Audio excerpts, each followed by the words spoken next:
Hi hello नमस्कार. श्री स्वामी समर्थ. मी जोशना तुमचं आजच्या या नवीन ब्लॉगमध्ये मनापासून स्वागत करते. तर आज आहे बुधवार. उद्या गावाला जायचं आहे. तर केस ना फार अशी ड्राय झाली आहे, जीवच राहिला नाही आहे त्याच्यामध्ये. तर म्हटलं जाऊन स्पा करून यावा, हेअर स्पा. तर आता पहिल्यांदा मी हेअर स्पा करणार आहे. आजपर्यंत मी कधीच केलेलं नाही आहे, पहिल्यांदाच करणार आहे. बघूया कसं वाटतं, काय वाटतं. जर केसात फरक वाटला ना तर करत जाईल मी, कारण केस ना कर्ली आहेतच पण ड्राय पण तेवढेच आहेत. आणि आता हिवाळा आहे ना त्यामुळं जरा जास्तच वाटतं आहे. असं एरवी वाटत नाही, पण हिवाळा असल्यामुळे ना जास्त असं बेबी हेअर्स पण जास्त आहेत माझे, असे तुटतात मधूनच केस. म्हटलं चला आज स्पा करून यावा. तर जे वाजलेत 11:30 वाजले आहेत, 11:30 झालेत. जेवण वगैरे झालं आहे. स्वयंपाक वगैरे फार काही करायचा नव्हता, कारण काल रात्री पावभाजी केली होती, तर भाजी होती, तर फक्त चपात्या केल्या आणि भाजी पोळी खाल्ली गेली होता. तर आता जाते, पहिले स्पा करून येते, कारण 11:30 वाजलेत. किती वेळ लागतो ते पण माहीत नाही, बघूया. चला. हे पण येत आहे, कारण त्यांना पण त्यांची गाडी वॉश करायची आहे. ते गाडी वॉश करते आणि पार्लरला जाऊन येईल. रोहिणीत येण्याच्या आधी काम करून घेतो.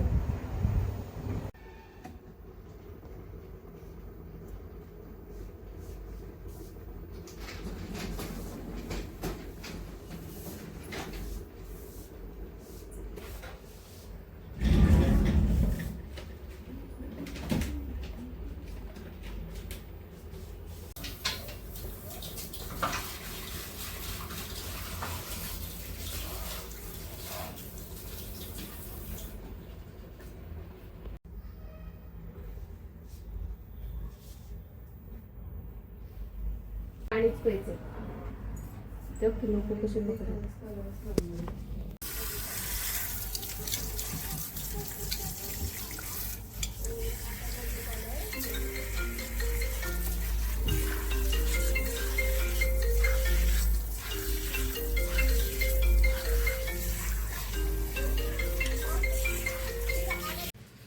घरी आली आताच आणि झालाय स्पा.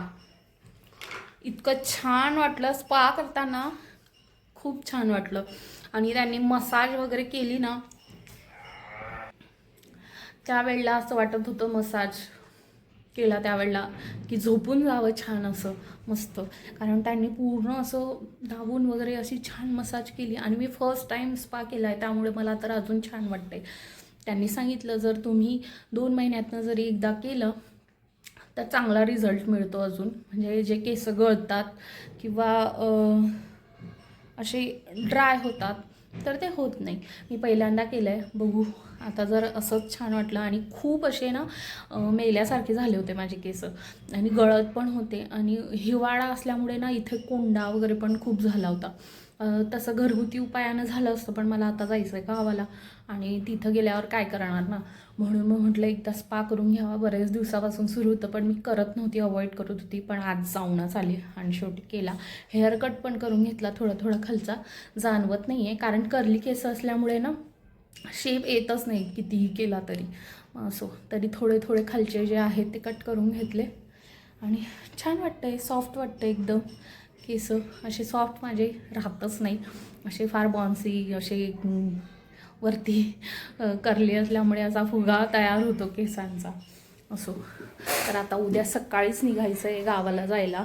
तर माझी पॅकिंग जी होती ती मी करून घेतली, पण अहोंची रोणीची त्यांची राहिली, त्यांची बॅग भरायची राहिली. मी माझी आधीच भरून घेतली होती. यांचं फारसं असं काही नाही आहे, फक्त शर्ट पॅन्ट जे घालायचे तेवढंच कपडे ठेवायचे, बाकी जास्त काही ठेवायचं नाही आहे.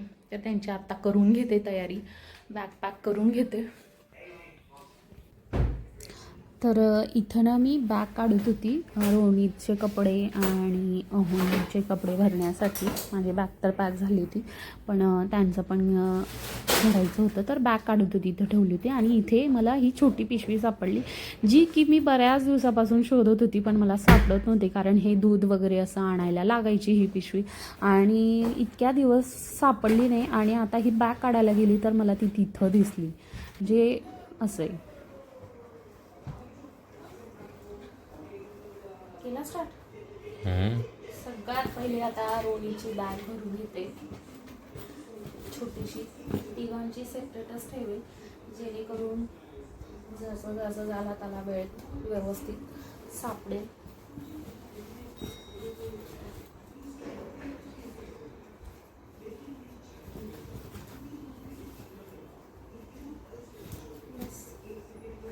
पॅकिंग पण करून झाली आहे रेडी. अहोंची पण बॅग भरली गेली इथं, रोणीची पण झाली आहे आणि इथं माझी पण बॅग तयार आहे.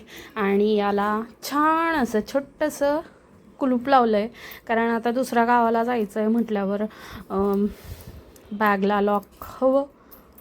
असं एरवी जळगावला जाते तेव्हा असं काही करत नाही, पण आता दुसऱ्या गावाला जायचं आहे आणि बाहेर राहू, कार्यक्रम राहील तर जिथं रूम दिली आहे तिथं माहीत नाही आता कसं सोय असेल काय असेल, त्याच्यामुळं छोटंसं लॉक लावलं आहे. तर हे लॉक ना चेतनचं लग्न होतं, म्हणजे भावाचं लग्न होतं त्यावेळेलाच मी घेऊन ठेवले होते, कारण त्यावेळेला ना 3-4 बॅग होत्या आणि घरात भरपूर गर्दी राहील आणि एवढं सामानाकडं कोण लक्ष देणार ना. तर म्हणून मग लॉक घेतले होते, तेच आज कामात आलं आहे. तर लॉक लावून घेते, जेणेकरून लक्ष राहणार नाही, सामानाकडं लक्ष द्यायची गरज पडणार नाही लॉक राहील तर. बाकी असं काही गोल्ड वगैरे तर काही नेणार नाही, ते अंगावरच राहील, जे राहील ते राहील. बाकी बॅगेत तर असं काही राहणार नाही. चला, बॅग एक काम झालं आहे, आता बॅग पॅकिंग झाली आहे, तिघांची सगळं झालं आहे. आता संध्याकाळ झाली की आवरायचं, पटकन झोपायचं आणि सकाळी उठायचं. भाजी करून झाली आहे रात्रीच्या आता गिलके, कारण सकाळी पावभाजी खाल्लेली होती. तर आता पावभाजी म्हणजे भाजी खाल्ली होती चपातीबरोबरच, पण आता मग गिलक्याची भाजी केली, चपात्या करून झाल्या आहे. तर जेवण करून घेऊ. परत साबुदाणे पण भिजवायचे आहेत, उद्या उपास आहे, मार्गशीर्षचा पहिला गुरुवार आहे, तर त्यासाठी साबुदाणा पण भिजवायचा आहे. आणि इथं एक एक सामान हे आणून पुढं ठेवत आहे, जेणेकरून सकाळी घाई गडबड नको. साडी कशाला आणली, उद्या सकाळी घालायची ती. तर बॅग पुढं आणून ठेवत आहेत अहो, जेणेकरून सकाळी घाई गडबड व्हायला नको. आणि डबा पण घेतला आहे, तर डबा पण ठेवण्याचं कारण असं की आईंनी मेथीचे लाडू बांधून ठेवलेत. तर आईंनी सांगितलं आहे येताना ते नाही न्यायचं आहे, हां ती पिशवी न्यायची, त्या साड्या राहू द्या, त्या काढल्या होत्या मी पण घालणार नाही. तर डबा घेऊन यायचा, कारण प्रत्येक वेळेला नवीन डबा तिकडनं आणणं पॉसिबल होत नाही.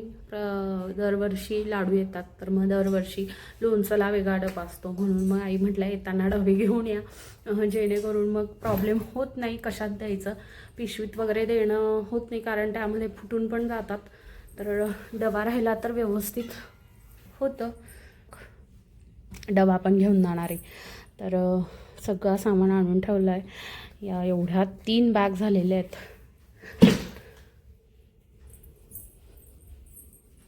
आणि साबुदाणा पण भिजवायचा आहे, कारण उद्या आहे मार्गशीर्षचा गुरुवार. बटाटा वेफर्स पण घेऊन आली आहे, उद्या रस्त्यात खायला पाहिजे उपवासाचं, म्हणून बटाटा वेफर्स आणला आहे. आणि आता साबुदाणा भिजत घालते, कारण उद्या मार्गशीर्षचा पहिला गुरुवार आहे आणि मी दरवर्षी उपवास करते मार्गशीर्षचा.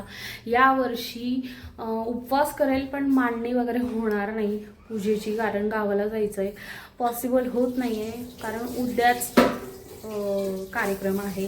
तर परवाच कार्यक्रम आहे, तर उद्या निघणार तेव्हा परवा तिथं म्हणजे रात्रीपर्यंत पोचू, संध्याकाळ म्हणा दुपार म्हणा रात्री जेव्हा पोचू, पण पूजा मांडणी करणं पॉसिबल होणार नाही उद्याच्याला.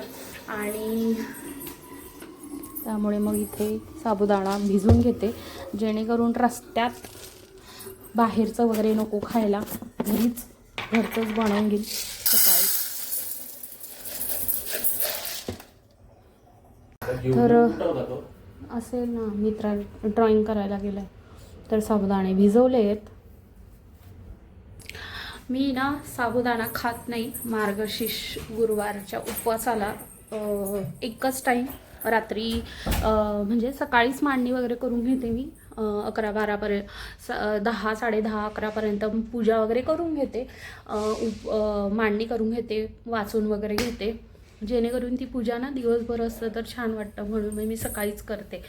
आणि संध्याकाळी मग उपवास वगैरे सोडते, पण दिवसभर ना फ्रूट वगैरे खाते किंवा चहा वगैरे पिते एवढंच, आणि रात्री उपवास सोडते.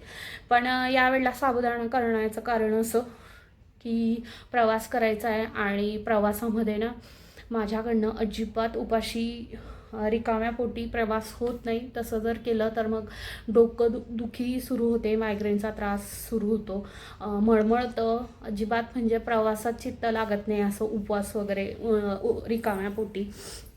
तर त्यामुळे म्हणून मग मला साबुदाणा घ्यावा लागतो आहे सोबत, करून घेईल सकाळीच. नाहीतर एरवी मार्गशीर्षच्या उपवासाला मी अजिबात खात नाही साबुदाणा. मी असं पण चतुर्थीला पण नाही खात, कारण एक टाईम जेवायचं असतं, तर त्या उपवासाला दोन्ही वेळ मीठ घेणं योग्य नाही वाटत. पण हा जो पहिला उपवास आहे मार्गशीर्षचा, तो असा पण ग्राह्य धरणार नाही मी, पण पहिला उपवास आहे म्हणून मग उपवास तर करेल नक्की, पण मांडणी होणार नाही, पूजा होणार नाही, त्यामुळे मी तो गृहीत धरणार नाही, पण उपवास तेवढा करेल.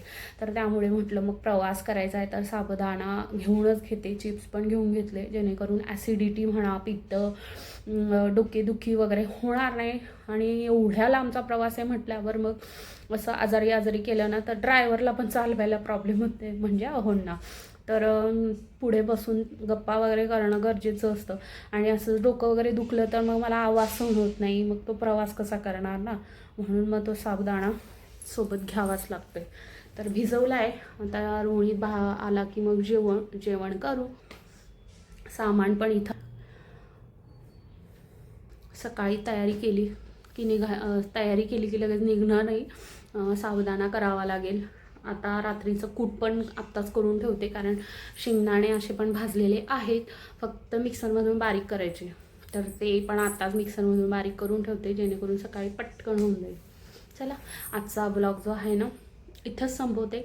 कसा वाटला नक्की कमेंट करून सांगा, आणि जे कोणी नवीन असेल ना त्यांनी नक्कीच चॅनलला सबस्क्राईब करा, आणि कमेंट पण करा. जो व्हिडिओ तुम्हाला आवडत असेल त्या व्हिडिओवर तुम्ही कमेंट पण करू शकता. तर चला, बाय. तर व्हिडिओला ना मी एंड केला होता, पण म्हटलं तुमच्याबरोबर शेअर करावं. तर आता ना निवडणूक सुरू झाली आता, माहीत नाही कधी आहे, पण झालं आहे. तर त्यासाठी आता त्यांचं जे आहे प्रचार वगैरे ते करतील. तर आता जे आमच्या इथे उभे आहेत, जे राहतात, मी नाव वगैरे नाही सांगणार किंवा या व्हिडिओमध्ये मी त्यांचं नाव वगैरे नाही घेणार, पण जे उभे आहेत ना ते आले होते, आणि त्यांच्या थ्रू कसली तरी त्यांनी हे ठेवलं आहे. आता त्यांना प्रचार करायचा आहे म्हटल्यावर डायरेक्ट करण्यापेक्षा ना त्यांनी एका याच्यावर पूजा ठेवली आहे, आणि जेवढ्या बायका त्या यादीमध्ये नाव असतील ना त्यांना ते गिफ्ट देत आहे. तर ते आले होते आता सगळे बाहेर, आणि त्यांनी साडी दिली आहे. तर आणि गावाचं मी फिक्स झालं, घेऊन गावाचं फिक्स केलं ना. नाही, मी पॅकिंग झाली, ही साडी ना थोडी ना घेऊन जाणार गावाला. तर त्यांनी साडी दिली आहे, ठीक आहे, म्हणजे एवढ्या लोकांना आता ते वाटणार आहेत म्हटल्यावर तर एकदम भारी साडी तर काय देणार नाही, पण दिली आहे, चांगली आहे. असा कलर काय नव्हता माझ्याकडं असा, पण तर त्यांनी साडी दिलेली आहे. तर म्हटलं तुमच्याबरोबर शेअर करावं. आत्ताच ते साडी देऊन गेले. तर अरे असं आहे, तर त्यांनी दिली आहे साडी बघा